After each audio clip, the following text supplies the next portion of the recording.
अस्सलाम वालेकुम नाज़रीन, मैं डॉक्टर माजिद खान और आप देख रहे हैं इलाज मुआलजा। आज की इस वीडियो में हम बात करेंगे डेंगू के मुतालिक। डेंगू जो कि सबसे पहले 1779 के अंदर डिस्कवर हुआ था और तकरीबन 120 पूरी दुनिया की कंट्रीज़ जो हैं उसमें इस वक्त डेंगू मौजूद है, जिसमें साउथ अफ्रीका वो साइड पे जो कंट्रीज़ हैं वो बहुत ज़्यादा फेमस है डेंगू के हवाले से। पाकिस्तान में 1994 के अंदर जो डेंगू है सबसे पहले डिस्कवर हुआ था, बट 2005 में इसका जो एपिडेमिक आया था वो बहुत ही ज़्यादा ख़तरनाक था और बहुत सारे लोगों की डेथ्स हुई थी 2005 में डेंगू की वजह से। डेंगू जो है वो एक मच्छर है जिसको एडिस कहा जाता है, एडिस स्पीशीज़ है। उसके बाइट करने से जो है वो ट्रांसफ़र होता है एक शख्स से दूसरे शख्स में। ये थी थोड़ी सी हिस्ट्री डेंगू के मुतालिक। तो अब मैं आपको बताता हूँ कि आखिर डेंगू है क्या, कैसे फैलता है और इससे आप कैसे बच सकते हैं। इलाज मुआलजा के YouTube चैनल को सब्सक्राइब करें और बेल के आइकन को प्रेस करें।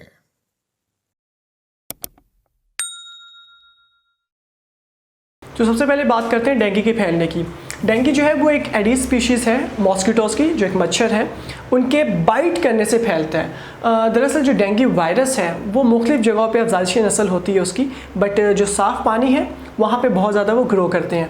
वहाँ से जो ये एडिस स्पीशीज़ है मॉस्किटोज़ की, वो वहाँ से उसको सक करती हैं जब पानी पीती हैं, और जब किसी भी बंदे को बाइट करती हैं तो बाइट करते हुए वो क्या करते हैं, उस वायरस को उस बॉडी के अंदर ट्रांसफ़र कर देती हैं। जब वो बॉडी के अंदर ट्रांसफ़र होता है तो तकरीबन 2 से 7 दिन इतने दौरान इस ड्यूरेशन के दौरान जो है ना, आपको बुखार, आपको सर दर्द, आपको जो है जिस्म में दर्द, आपकी लेग्स में पेन, आपको आइज़ में पेन, ये माइनर से सिम्टम्स स्टार्ट हो जाएंगे। इसके साथ साथ आपको मेजर सिम्टम्स क्या स्टार्ट होंगे, आपको वॉमिटिंग बहुत ज़्यादा आने लग जाएगी, आपके जो है ना पेट में दर्द रहना शुरू हो जाएगा, और इसके अलावा आपका दिल हर वक्त ख़राब रहने लगेगा।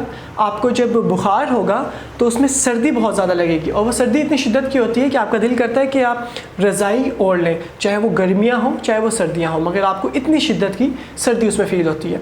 इसके अलावा इससे भी जो मेजर जो सिम्टम्स आ जाते हैं वो क्या हैं, ये वो हद तक थे जब तक आप जो है ना घर पे भी इसका ट्रीटमेंट शायद कर सकते हैं सिर्फ मेडिसिन लेते हुए। बट अगर इससे ज़्यादा प्रॉब्लम्स आ जाएं, जैसा कि आपके जिस्म के मुख्तलिफ हिस्सों से ब्लड आने लग जाए, आपकी नोज़ से ब्लड आने लगे, आपकी आइज़ से ब्लड आने लगे, आपको खांसते हुए ब्लड आने लगे, आपको वॉमिट में ब्लड आने लगे, आपको यूरिन में ब्लड आने लगे, या आपको स्टूल्स में ब्लड आने लगे, या जिस्म के किसी हिस्से पे कोई कट लगा है छोटा सा और वहाँ से आपको ब्लड आने लगे, तो ये एक मेजर सिम्टम्स में आ जाता है। इसके साथ साथ एक और मेजर सिम्टम्स में ये आता है कि आपका जो यूरिन है वो आपको सही ना आए, मीन्स कि आप जितना पानी पी रहे हैं उस हिसाब से आपका यूरिन कम होने लगे। एक और जो इसका मेजर सिम्टम है वो ये है कि आपका जो यूरिन आउटपुट है, मीन्स कि आपको यूरिन आना कम हो जाता है। समटाइम तो ऐसा होता है कि हम पानी ही कम पी रहे होते हैं जिसकी वजह से यूरिन आउटपुट बहुत कम होता है, बट बाज़ औक़ात ये देखा जाता है कि बहुत ज़्यादा पानी पी रहे हैं मगर उसके बावजूद भी जो पानी ज़्यादा पीने के बावजूद भी यूरिन है वो बहुत ही कम आ रहा है। और इसके अलावा ड्रिपें भी हम लगवा रहे हैं, ड्रिप में भी नॉर्मल स्लाइंस रिंगर्स वगैरह में लग रहे हैं, पानी के जो फ्लूइड होते हैं वो बहुत ज़्यादा जा रहा है, उसके बावजूद भी जो यूरिन आउटपुट है वो हमारा बहुत ज़्यादा कम आता है। तो उसमें ये होता है कि जो हमारा जो फ्लूइड है भी जितना वो बाहर आने के बजाय, फ़िल्टर होके बाहर आने के बजाय वो क्या होता है कि जो जिस्म के मुख्तलिफ हिस्से हैं वहाँ पे जमा होने लग जाता है, जो कि बहुत ज़्यादा ख़तरनाक स्टेज है जिसमें आपके जिस्म में मुख्तलिफ जगह पे स्वेलिंग्स भी हो जाती हैं।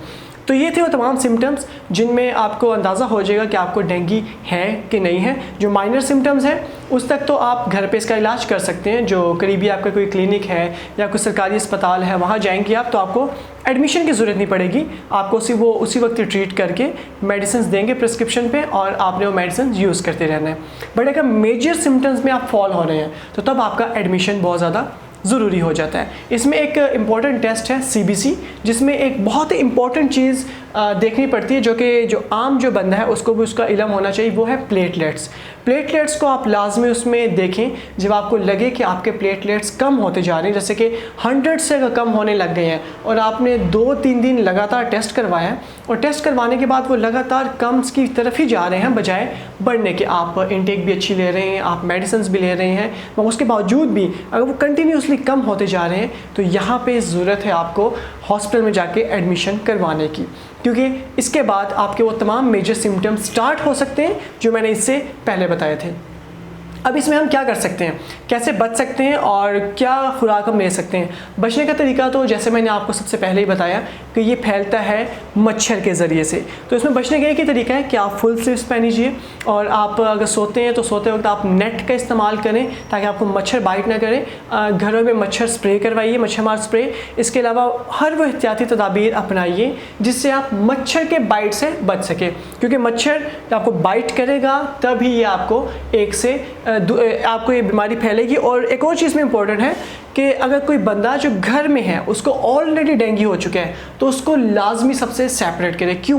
क्योंकि एक सिंपल मच्छर जो एडिस फैमिली का है जिसमें डेंगू वायरस नहीं है, अगर उसने उस इन्फेक्टेड पर्सन को बाइट कर लिया, बाइट करके उसका जो ब्लड है वो उसने सक कर लिया, तो इट मीन्स कि वो वायरस उसकी बॉडी में उस बंदे से जो है ना पहुँच जाएगा और अब वो मच्छर जब किसी और को बाइट करेगा तो डेंगू एक से दूसरे में फैलने का ज़रिया बनेगा। वैसे man to man, female to female और या ह्यूमन टू ह्यूमन जो है ये नहीं फैलता, बट मच्छर अगर इन्फेक्टेड पर्सन को बाइट करे और बाइट करके किसी नॉर्मल पर्सन को बाइट करे तो इस तरीके से ये फैल सकता है। इसलिए डेंगू के जितने पेशेंट हैं उनको सेपरेट रखा जाए, मच्छर से खुद को बचाया जाए। अब आप डाइट में क्या ले सकते हैं? डाइट में देखिए, आपने सबसे पहले जो है ना पानी की कमी नहीं होने देनी जिस्म में, ज़्यादा से ज़्यादा पानी पिए। इसमें आप ORS वाला पानी पिए, आप जूसेस पिए, आप एप्पल का जूस पी सकते हैं, आप अनार का जूस पी सकते हैं। एक्चुअली ये आता है उसी मौसम में जिसमें ये एप्पल और अनार बहुत ज़्यादा आम होते हैं, तो that's why I am saying about Apple और अनार। तो आप इनका जूस ज़्यादा से ज़्यादा पी सकते हैं।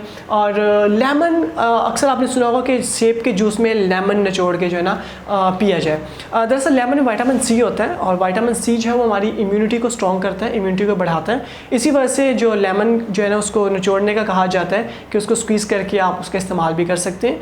और आप डाइट जो है अपनी हल्की फुल्की खानी है, अब बहुत ज़्यादा हैवी खाना नहीं खाना, आपने लाइट फूड लेना है। उसके रीज़न ये है कि आप ऑलरेडी वीक हो चुके हुए हैं, आपकी इम्यूनिटी ऑलरेडी वीक हो चुकी है, आप ऑलरेडी इन्फेक्टेड हैं, तो आप बहुत ज़्यादा जब हैवी खाना खाएंगे तो आपका स्टमक उसको प्रॉपर तरीके से डाइजेस्ट नहीं कर पाएगा, जिससे आपको लूज़ मोशन लगने का खतरा होगा और आपको ऑलरेडी वॉमिटिंग चल रही है जिसकी वजह से आपकी वॉमिटिंग जो है और ज़्यादा बढ़ेगी। तो आप जो भी मेडिसिन आपकी हैं वो तो करीबी जो भी आपके अस्पताल हैं वहाँ से लेते रहिए। आपने बिल्कुल भी सेल्फ मेडिकेशन नहीं करनी डेंगू के हवाले से, क्योंकि डेंगू एक बहुत ही ख़तरनाक चीज़ है और सेल्फ मेडिकेशन इसको बहुत ज़्यादा और ख़राब कर सकती है, आपकी डेथ भी हो सकती है। तो जब आपको पता लगे कि आपको डेंगू है या ये सारे सिम्टम्स हैं तो करीबी जो भी आपके डॉक्टर हो या हॉस्पिटल हो वहाँ जाके अपना ट्रीटमेंट लाजमी करवाइए, हेल्दी लाइफस्टाइल को अपनाइए और परेशान नहीं होना, क्योंकि हम अक्सर औकात छोटी सी बीमारी को लेके बहुत ज़्यादा परेशान हो जाते हैं जिससे वो छोटी चीज़ बहुत बड़ी हो जाती है।